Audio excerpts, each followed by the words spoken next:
आज तपाईको जन्मदिनको दिनमा हजुर केही भन्न चाहनुहुन्छ आफ्नो तर्फबाट? धन्यवाद। आज मकवानपुर सहकारीका हाम्रो पिडियाट्रिक वार्ड अस्पतालमा काम गर्ने अब सबै स्टाफले चाहिँ नै यो जन्मदिनको लागि चाहिँ मलाई यत्रो उत्साह जोस जागर दिएर केक काट्ने मौका दिनुभयो, त्यसलाई धन्यवाद दिन चाहन्छु। र मैले भर्खरै अब मानव सेवा आश्रममा त्यहाँको आजीवन सदस्य भएर त्यहाँको चाहिँ नि भोजन गराउने मैले प्रण गरेको प्रत्येक वर्ष मैले त्यहाँ मान्ने गरेको छु, त्यहाँ पुगेर आएको। साथसाथै त्यहाँ फेरि बालबालिकाहरू पनि रहेछन्, छुट्टै 30 जना बालबालिका पनि रहेछन्।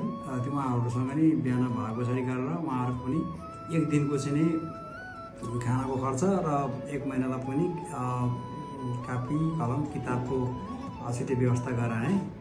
म भर्खरै त्यहाँ आउँदैछु। यसले चाहिँ मलाई मेरो हिँड्दै गरेको जीवनको पाइलाहरूमा ऊर्जा थपेको जस्तो लाग्छ।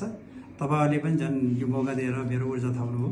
म चाहिँ एकदम अहिले डिस्चार्ज भएकोमा चाहिँ चार्ज बुझ्छु। यो चार्जले मलाई काम गर्छ, ऊर्जा दिन्छ, जोस जागर दिन्छ। केही भन्नु छैन। र मलाई मेरो सुस्वास्थ्यको कामना गर्ने सम्पूर्ण मकवानपुर सहकारी परिवार, स्पेसल अब पिडियाट्रिक वार्ड, हाम्रो आशिषजी लगायतलाई धेरै धेरै धन्यवाद दिन चाहन्छु।